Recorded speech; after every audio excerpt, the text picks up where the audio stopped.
Hello, hello, hello, my friends. I came to school to see you today to celebrate the presidents and President Day, but you weren't here. I hope you enjoyed your vacation. I didn't get a vacation, but I did get my hair done. Don't worry. It won't stay this way. The curls, they're a little tight. A little too tight for my liking, but I digress.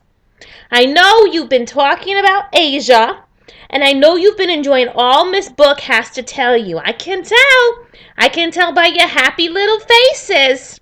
So let's spend some time reviewing what you have been learning. I know you've been talking about the partition or the split of India. Split right in two. This happened because of religious differences between the Muslims and the Hindus. The Muslims wanted land, the Hindus wanted land. I want land. I dream of owning 5 acres in Hawaii, the breeze blowing through my hair, but I digress. So the Hindus stayed in India and the Muslims went to Pakistan, not so happily, I must add. All of these issues occurred because of the British. They took over India just like Morty took over Chick-fil-A last weekend. Totally. Morty and his friends sat in all the seats and ate chicken minis all morning just so they could get the free coffee. I said, Morty, coffee's not that expensive. You shouldn't take up that much space. But he didn't care, and neither did the British. They controlled India, which is the world's largest parliamentary democracy, with the East India Trading Company from the mid-1600s until the 1900s, not so long ago. They got their freedom in 1947 because Gandhi helped using his passive resistance. I once used passive resistance with Pumpkinhead to get him out of the car. I just stood there and looked at him.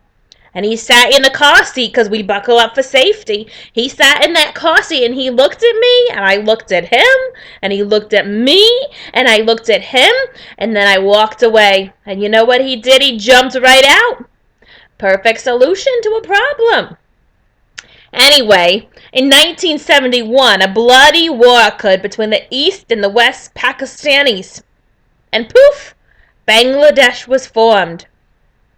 That's a lot of information I gave you right there in a very short period of time. You know what else is very short? My hair. I think I'm going to go have to talk to my hairdresser, Penny. I'm not loving the length, and in this heat and humidity, it will not work, not at all. How's the weather by you? Is it snowing? Is it icing? Is it raining? What's it doing? The lights flickered here a little bit ago, and I was worried I wasn't going to be able to record my lecture to you, and that's important. You know what else is important? The British in China. You see, the British, they just took just a little bit of space that the Chinese gave them and snuck right in and ruled all of China. China was a mess, a huge, gigantic mess. Then, in 1949, Mao marched right in and came up with the Great Leap Forward, or like I call it, the Great Leap Backwards. Mao wanted to improve China and make it like the U.S., which we all know didn't happen. Mao wanted his people to focus on industry and agriculture. That left a lot of spaces that he wasn't focusing on. Don't you agree? I like to concentrate on meatloaf animals. I'm still talking about my meatloaf animals because you know what? My latest animal was a unicorn. I used a carrot for the horn and spaghetti for the hair, and it was brilliant. But again, the judges didn't think so, and I placed third. But I digress. Mao put people in communes and called for crazy high goals in farming and in steel production. And surprise, surprise, it failed. The steel was weak and people were starving and almost 20 million people died. It was a shame. You know what else is a shame? High-waisted jeans. I don't like the look. I know that Kim Kardashian girl, she likes fashion in those jeans, her and that Kanye who never smile. But I think she looks silly. Give me a good pair of sweats any day and I am good to go. Anyway, the Great Leap Forward failed, and in 1963, and then in Mao and all his intelligence started the Cultural Revolution. He thought if people could forget about his failures, that he would be popular and all would be good again. One time, I went off my diet and ate 14 Krispy Kreme donuts, just the plain glazed ones. I don't need anything fancy. This was a failure, kind of like Mal's failure, and I tried to forget it and make it go away, but clearly my scale did not let me go. Mao created the Red Guard, a group of students who fought against all things that Mao hated, mainly teachers. It was terrible, so terrible. Miss Book, she's a lucky lady teaching here in the U.S. and not in China during that time. She would have died, and it would have been so sad. So sad. Well, even when Mao died in 1976, communism stayed in China. It didn't leave. Like a flea on a dog, it hung around, making everyone mad and irritated. I get mad and irritated when Pumpkinhead has fleas.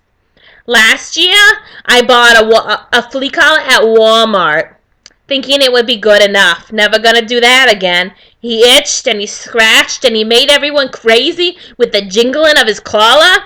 I wound up taking him to the doggy spa for relief. Anyway, I digress. In 1989, the Chinese students, they were done with communism. You see, they were promised democracy. And democracy is what they demanded. But it didn't happen. So they protested. And these were not quiet, peaceful protests like Gandhi's times. These got ugly. Students went on hunger strikes and began to protest in a place called Tiananmen Square. It's in China. I think it's a square. I don't know. I haven't been there. I know. It's surprising to you.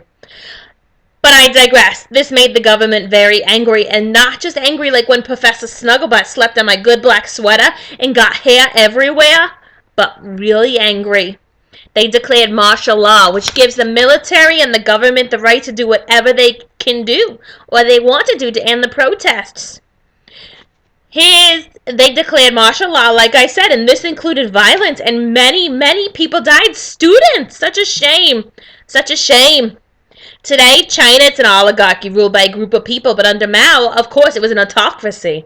Luckily, it's moving in the right direction. It's going in the right place. Maybe one of these days I'll go and I'll visit that Tiananmen Square. I don't know. We'll have to see how the airfare is. Yeah. Well, I believe I have bored you enough for today, and I hear the ice pellets on my window, and I just want to go outside and take a walk. I like the cold weather. There is only so much information that you guys can absorb into your little brains, into your heads. For something new, this week, I need you to write to me. Mrs. Book set up a discussion in her G class. Marty, what's that called on the computer? E-class. My bad. E-class. All this technology is hard for me sometimes. That's what Marty's for, you know. When I want to go shopping for new pants, Marty pulls up the internet, and I just do it that way. It's just all too much for me. Just all too much. Anyway, go to her E-class place thing. I don't know how to get there. If you need her help, you just go ahead and you ask her. And read the directions. Write me a question about China or India, and I will get back to you soon.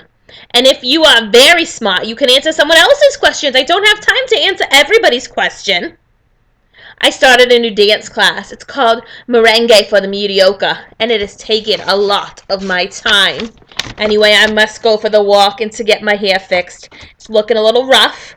I hope you all survived the snow and the ice, and you're having a great day, and I'll talk to you later.